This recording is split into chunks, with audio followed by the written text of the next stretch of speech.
नमस्कार साथियों, स्वागत है आप सभी का आपके अपने YouTube channel bright future Hindi classes में। आशा है कि आप सब स्वस्थ होंगे। तो जैसा कि हमारा हिंदी साहित्य का इतिहास चल रहा है, इसमें हमने इससे पहले की वीडियो में निर्गुण काव्य धारा, जिसमें हमने सूफ़ी और संत काव्य धारा के समस्त कवियों के बारे में जानकारी प्राप्त की थी और उससे संबंधित हमने वस्तुनिष्ठ प्रश्नों को भी देखा था। तो जिन भी स्टूडेंट्स ने वो वीडियोज़ नहीं देखी हैं, मैंने उनका लिंक अपने डिस्क्रिप्शन बॉक्स में शेयर किया हुआ है, तो आप वहाँ से उसे देख सकते हैं। और जो नए हैं वो मेरे चैनल को सब्सक्राइब करिए ताकि आपको मेरी आने वाली हर एक वीडियो आसानी से मिल सके। लाइक करिए, शेयर करिए और इस वीडियो में आप शुरू से लास्ट तक बने रहिएगा। मैं इसके बाद की जो वीडियो रहेगी मेरी कल की, उसमें हिंदी साहित्य का जो भक्ति काल है उसकी सगुण काव्य धारा, जिसमें हमारा कृष्ण काव्य आज की व्याख्या रहेगी, तो इसी से संबंधित कुछ वस्तुनिष्ठ प्रश्न लेकर आऊँगी जो आपकी प्रतियोगी परीक्षा के लिए बहुत ही महत्वपूर्ण रहेंगे। जितने भी आप हिंदी विषय से तैयारी कर रहे हैं उन स्टूडेंट्स के लिए। तो चलिए आप भी एक पेन और कॉपी के साथ तैयार हो जाइए। साथ साथ में आप नोट्स भी बनाते चलिएगा, क्योंकि इसमें बहुत ही इम्पोर्टेंट आपको पॉइंट मिल सकते हैं जो कि आपकी परीक्षा में बहुत हेल्प आपकी करेंगे। तो हमारी जो वीडियो है उसमें देखिए, सबसे पहले कृष्ण काव्य में कृष्ण भक्ति के विविध संप्रदाय। तो उस समय कृष्ण भक्ति, जब भक्ति आंदोलन प्रारंभ हुआ था, तो उसमें कृष्ण भक्ति के कौन कौन से संप्रदाय प्रचलित हो गए थे, इसके बारे में हम यहाँ पर पढ़ेंगे। पहला है वल्लभ संप्रदाय, जिसके प्रवर्तक रहे थे आचार्य वल्लभाचार्य। दूसरा है निम्बार्क संप्रदाय, इसके जो प्रवर्तक आचार्य थे वो निम्बकाचार्य थे। तीसरा है राधा वल्लभ संप्रदाय, इसके जो प्रवर्तक आचार्य रहे वो हित हरिवंश थे। चौथा है हरिदासी संप्रदाय, जिसे सखी संप्रदाय के नाम से भी जाना जाता है और इसके प्रवर्तक थे स्वामी हरिदास। पांचवा है गौड़ीय संप्रदाय, जिसे चैतन्य संप्रदाय भी कहा जाता है और इसके प्रवर्तक थे चैतन्य महाप्रभु। तो आप इन सभी को भी नोट कर सकते हैं, क्योंकि इन संप्रदायों के प्रवर्तकों के नाम आते हैं। देखिए, पहला है वल्लभ संप्रदाय। वल्लभ संप्रदाय के प्रवर्तक आचार्य वल्लभाचार्य का दार्शनिक मत शुद्धाद्वैत है। तो वल्लभाचार्य जी ने वल्लभ संप्रदाय का प्रवर्तन किया था और इनका जो दार्शनिक मत कहलाता है वो शुद्धाद्वैत। इनके मार्ग को पुष्टि मार्ग भी कहा जाता है। पुष्टि का अर्थ है पोषण और पोषण का अर्थ है भगवत कृपा या अनुग्रह। तो एग्जाम में ये प्रश्न भी बनता है कि पुष्टि का अर्थ किस शब्द से लिया जाता है, तो इसका अर्थ लिया जाता है भगवत कृपा से। इस प्रकार भगवान के अनुग्रह या कृपा को ही पुष्टि कहा जाता है। भक्ति के यद्यपि 3 मार्ग हैं। पहला है मर्यादा मार्ग, प्रवाह मार्ग और तीसरा है पुष्टि मार्ग।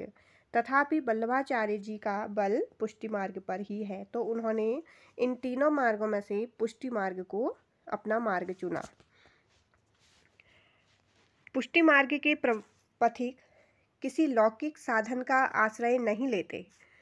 भगवान के अनुग्रह पर ही विशेष बल देने वाला यह मार्ग ही भक्ति का श्रेष्ठ मार्ग है। वल्लभाचार्य ने भक्तों के 4 भेद बताए हैं। पहला है प्रवाही पुष्ट भक्ति, दूसरा है मर्यादा पुष्ट भक्त, तीसरा है पुष्टि पुष्ट भक्त और चौथा है शुद्ध पुष्ट भक्त। वल्लभाचार्य जी के लिखे हुए यहाँ पर कुछ ग्रंथ भी मैंने लिखे हैं, तो आप इन्हें भी नोट कर सकते हैं। पहला है पूर्व मीमांसा भाष्य, अणुभाष्य, श्रीमद् भागवत सूक्ष्म टीका और तत्वदीप निबंध। ये 4 इनके बहुत ही महत्वपूर्ण रचनाएं हैं और इसमें से अक्सर एक न एक एग्ज़ाम में पूछी जाती है। अणुभाष्य में को वो पूरा नहीं कर पाए थे, तो उनके जो पुत्र थे विट्ठल नाथ जी, उन्होंने इसे पूर्ण किया था। तो एक प्रश्न ये भी बनता है कि अणुभाष्य को किसने पूरा किया था, तो अणुभाष्य को पूरा करने वाले थे वल्लभाचार्य जी के पुत्र विट्ठल नाथ जी। अष्टछाप की जो स्थापना है, देखिए अष्टछाप क्या है। अष्टछाप की स्थापना सन 1565 में गोस्वामी विट्ठल नाथ जी द्वारा हुई थी। वल्लभाचार्य जी के पुष्टि मार्ग को मानने वाले वे 8 कवि जिन पर वल्लभाचार्य जी के पुत्र गोस्वामी विट्ठलनाथ ने अपने आशीर्वाद की छाप लगाई, उसे अष्टसखा या अष्टछाप के नाम से जाना जाता है। तो वे सब अष्टछाप के नाम से जाने गए थे। और ये प्रश्न भी बनता है कि अष्टछाप की स्थापना कब हुई या अष्टछाप की स्थापना किसने की थी। तो अष्टछाप की स्थापना 1565 में गोस्वामी विट्ठलनाथ जी ने की थी। इसमें 4 शिष्य, इन 8 कृष्ण भक्त कवियों में 4 वल्लभाचार्य जी के शिष्य थे और शेष 4 गोसाई विट्ठलनाथ के। तो यहाँ पर हम देखेंगे कि वो 8 कौन कौन से शिष्य थे। वल्लभाचार्य के 4 शिष्यों के नाम हैं कुंभन दास, सूरदास, परमानंद दास या और चौथा है कृष्णदास। दूसरे थे गोस्वामी विट्ठलनाथ के 4 शिष्यों के नाम गोविंद स्वामी, नंददास, छीत स्वामी, चतुर्भुज दास और देखिए ये चतुर्भुज दोबारा आ चुका है, यहाँ पे मिसप्रिंट हो गया है। तो इनमें से एग्ज़ाम में अक्सर पूछे जाते हैं कि निम्नलिखित में से वल्लभाचार्य के कौन से शिष्य नहीं हैं या कौन से शिष्य का नाम है। तो इसी तरह से गोस्वामी विट्ठलनाथ जी के भी शिष्य पूछे जाते हैं। तो आपको मैं एक शॉर्ट ट्रिक बताती हूँ इसमें। आप वल्लभाचार्य जी के जो 4 शिष्य हैं उसे आप ऐसे याद कर सकते हैं, कुसुकृप, कुसुकृप।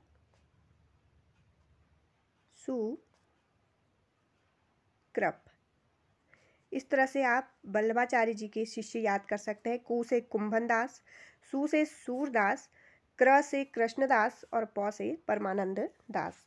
इसी तरह से गोस्वामी विट्ठलनाथ जी के जो 4 शिष्य हैं उन्हें आप छीन गोज इस तरह से लिख सकते हैं, छीन गोज।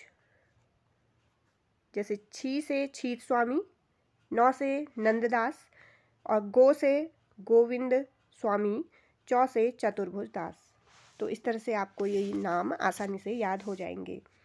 ये 8 भक्त श्रीनाथ जी की नित्य लीला में अंतरंग सखाओं के रूप में सदैव उनके साथ रहते थे। तो हर समय ये कृष्ण भक्ति में लीन रहते थे, भजन करते थे। इसी मान्यता के कारण इन्हें अष्टसखा कहा जाता है। जब गोवर्धन में श्रीनाथ जी की प्रतिष्ठा हो गई तब ये 8 सखा वहाँ सेवा के लिए चले गए थे। वल्लभ संप्रदाय की अष्टयाम सेवा विधि इस प्रकार है। तो वो अपना पूरा समय किस तरह से निकालते थे, ये 8 के 8 जो भक्त थे। देखिए सबसे पहले वो मंगलाचरण करते थे, फिर श्रृंगार करते थे कृष्ण जी का, और ग्वालवाल, राजयोग, उत्थापन, भोग, संध्या आरती और फिर शयन। तो ये इनका कार्यक्रम सुबह से शाम तक का रहता था। कृष्ण भक्त कवियों की चर्चा जिन ग्रंथों में है उनके नाम देखिए। तो किन किन ग्रंथों में इन कृष्ण भक्तों की चर्चा की गई है। पहला है 84 वैष्णवों की वार्ता, ये है गोकुलनाथ जी द्वारा रचित। दूसरा है 252 वैष्णवों की वार्ता, ये भी गोकुलनाथ जी द्वारा रचित है। तीसरा है भक्तमाल, ये नाभादास जी ने रचा है। चौथा है भाव प्रकाश, ये हरिराय जी का है। 5वां है बल्लभ दिग्विजय, तो ये यदुनाथ जी का है। दूसरा इसमें जो संप्रदाय है वो है निम्बार्क संप्रदाय। इसके प्रवर्तक निम्बकाचार्य का समय 1162 ईस्वी माना गया है। इनका नाम नियमानंद था। इनका जन्म दक्षिण में हुआ था। इनकी कर्मभूमि ब्रजमंडल था। इनके 4 शिष्य थे जिनमें प्रमुख थे श्रीनिवासाचार्य, जिन्होंने वेदांत कौस्तुभ नामक ग्रंथ लिखा। इनके अन्य शिष्यों के नाम देखिए, औदुंबराचार्य, गौरमुखाचार्य, लक्ष्मण भट्ट। निम्बार्क संप्रदाय में निम्बकाचार्य को सुदर्शन चक्र का अवतार माना जाता है। देखिए बहुत ही महत्वपूर्ण ये पॉइंट है, एग्जाम में पूछा जाता है कि निम्बार्क संप्रदाय में निम्बकाचार्य को किस चीज का अवतार माना जाता है। तो इसका उत्तर है सुदर्शन चक्र का। निम्बकाचार्य के जो ग्रंथ हैं वो है वेदांत पारिजात सौरभ, 10 श्लोकी, मंत्र रहस्य और प्रपन्न कल्पवल्ली। निम्बार्क के संप्रदाय को द्वैताद्वैतवाद कहा जाता है। तो इनके सिद्धांत को क्या कहा जाता है, द्वैताद्वैतवाद। इस सिद्धांत में राधा का स्वकीय रूप स्वीकार किया गया है। राजस्थान के सलेमाबाद में निम्बार्क संप्रदाय की सबसे बड़ी गद्दी है। श्री भट्ट, हरिव्यास देव, परशुराम देव इस संप्रदाय के प्रमुख कवि हैं। तो ये प्रश्न भी बनता है कि राजस्थान के सलेमाबाद में किसकी सबसे बड़ी गद्दी है? तो किसकी सबसे बड़ी गद्दी है? निम्बार्क संप्रदाय की। या निम्बार्क संप्रदाय की सबसे बड़ी गद्दी कहाँ है? तो ये है राजस्थान के सलेमाबाद में। तो इस तरह के छोटे छोटे पॉइंट भी आप नोट करते चलिए, एग्जाम में किसी भी तरह के प्रश्न बन जाते हैं। अगला है राधा वल्लभ संप्रदाय। इस संप्रदाय का प्रवर्तन स्वामी हित हरिवंश गोस्वामी ने 1534 ईस्वी में वृंदावन में किया। इसमें प्रेम को ही भक्ति का मूल आधार माना गया है। इसमें मुक्ति की कामना नहीं है। राधा और कृष्ण नित्य बिहारी हैं और जीवात्मा सखी भाव से उनका विहार दर्शन कर परम सुख को प्राप्त करती है। इस संप्रदाय में राधा को कृष्ण से भी बड़ा मानकर उनकी उपासना की जाती है। और वृंदावन में राधा जी का बहुत ही बड़ा मंदिर भी है। हित हरिवंश, दामोदर दास, हरिराम व्यास, चतुर्भुज दास, ध्रुवदास, नेही नागरीदास इस संप्रदाय के प्रमुख कवि हैं और इनमें से ध्रुवदास ने 42 ग्रंथ लिखे हैं। अगला जो संप्रदाय है वो है हरिदासी संप्रदाय, जिसे हम सखी संप्रदाय के नाम से भी जानते हैं। देखिए, इसे सखी संप्रदाय भी कहा जाता है। इसका प्रवर्तन स्वामी हरिदास ने किया, जो अपने समय के प्रमुख संगीतज्ञ भी थे। इस संप्रदाय के सिद्धांतों का परिचय निजमत सिद्धांत नामक ग्रंथ में मिलता है, जिसके रचयिता किशोर दास है।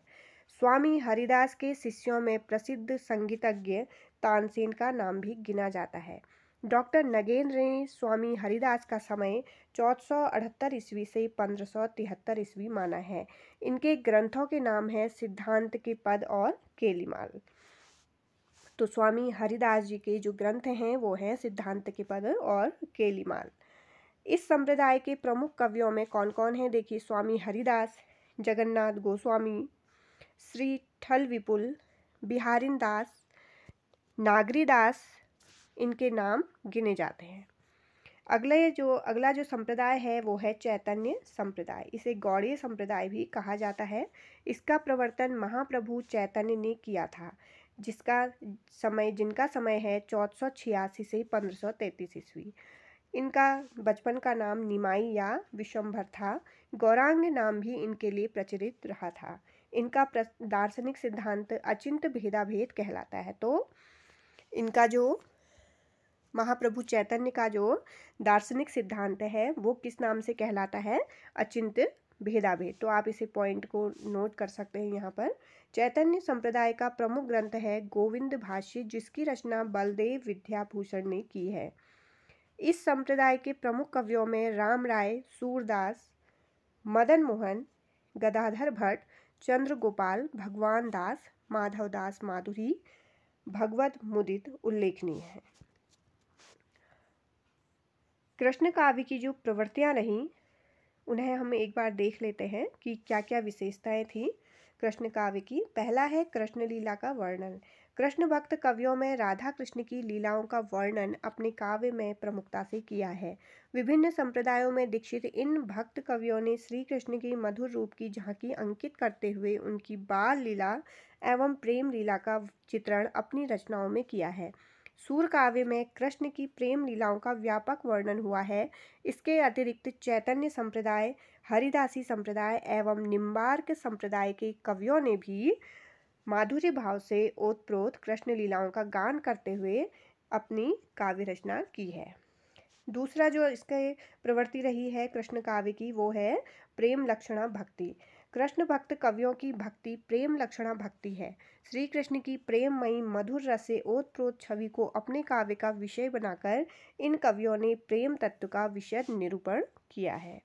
तीसरी जो इसकी विशेषता रही कृष्ण काव्य की वो है सौंदर्य चित्रण। संपूर्ण कृष्ण काव्य प्रेम, सौंदर्य एवं श्रृंगार रस से ओतप्रोत है। मानव सौंदर्य, प्रकृति सौंदर्य एवं भाव सौंदर्य से आप्लावित कृष्ण काव्य जन मन को अनुरंजित करने में पूर्ण समर्थ है।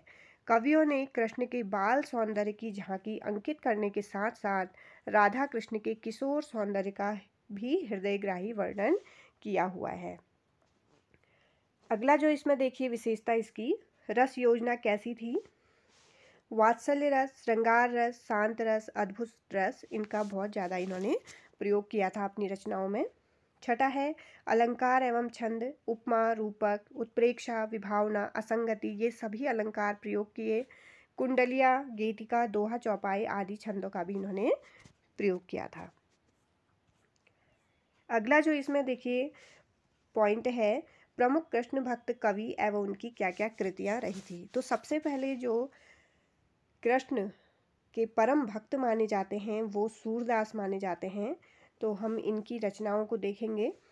सूरदास जी का जो जन्म माना जाता है वो 1478 से 1583 ईस्वी। इनकी रचनाएं हैं सूर सागर, साहित्य लहरी, सूर सारावली। सूरदास के जीवन वृत्त के लिए बहिर्साक्ष्य के रूप में भक्तमाल, जो कि नाभादास ने लिखी है, 84 वैष्णवन की वार्ता गोकुलनाथ जी द्वारा रचित, और बल्लभ दिग्विजय, ये यदुनाथ जी की रचना है। इसका आधार लिया जाता है। 84 वैष्णवन की वार्ता के अनुसार वे दिल्ली के निकट सीही के सारस्वत ब्राह्मण परिवार में उत्पन्न हुए थे। वार्ता ग्रंथों के अनुसार सूरदास ने महाप्रभु बल्लभाचार्य जी की इनके साथ भेंट कब मानी जाती है, तो बल्लभाचार्य जी से इनकी जो भेंट मानी जाती है वो 1509 से 10 ईस्वी में मानी जाती है, और तब से वे बल्लभाचार्य के शिष्य बनकर पारसोली गांव में रहने लगे थे। उनके निधन पर गोसाई विट्ठलनाथ ने कहा था, ये बहुत ही बार प्रश्न पूछा जाता है कि पुष्टि मारक को जहाज जात है, सो जाको कछु लेनो होय सो लेओ। तो एग्जाम में आ जाता है कि ये पंक्ति किसके लिए कही है या ये पंक्ति किसने कही है। तो ये गोस्वामी विट्ठलनाथ जी ने ये पंक्ति सूरदास जी की मृत्यु पर ये पंक्ति बोली थी। गोवर्धन पर्वत पर श्रीनाथ जी के मंदिर की पूर्ण स्थापना पूरनमल खत्री ने 1519 ईस्वी में करवा दी थी। इसी मंदिर में कीर्तन सेवा सूरदास को बल्लभाचार्य ने सौंपी थी।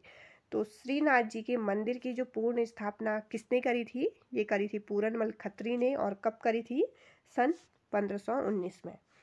शुक्ल जी के अनुसार जैसे रामचरित गान करने वाले भक्त कवियों में गोस्वामी तुलसीदास जी का स्थान सर्वश्रेष्ठ है, उसी प्रकार कृष्णचरित गान करने वाले भक्त कवियों में महात्मा सूरदास जी का। तो ये कथन आता है कि किसने कहा है, ये है शुक्ल जी का कथन सूरदास जी के लिए।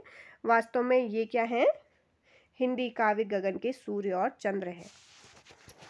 तो एक को हिंदी काव्य गगन का सूर्य बताया है और एक को चंद्र बताया है। दूसरा है कुंभन दास। इनका जो जन्म माना जाता है वो 1468 और मृत्यु है 1583।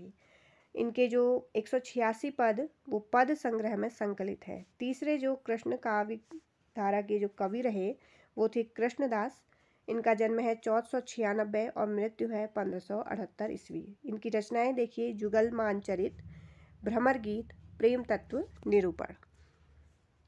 चौथा देखिए नंददास जी। इनका अक्सर एग्जाम में जन्म वर्ष पूछा जाता है, तो ये है 1533 और मृत्यु है 1583 ईस्वी। रचनाएं देखिए, अनेकार्थ मंजरी, रस मंजरी, मान मंजरी, रूप मंजरी, विरह मंजरी, प्रेम 12 खड़ी, श्याम सगाई, भंवर गीत, रास पंचाध्यायी, सिद्धांत पंचाध्यायी, गोवर्धन लीला, नंददास पदावली।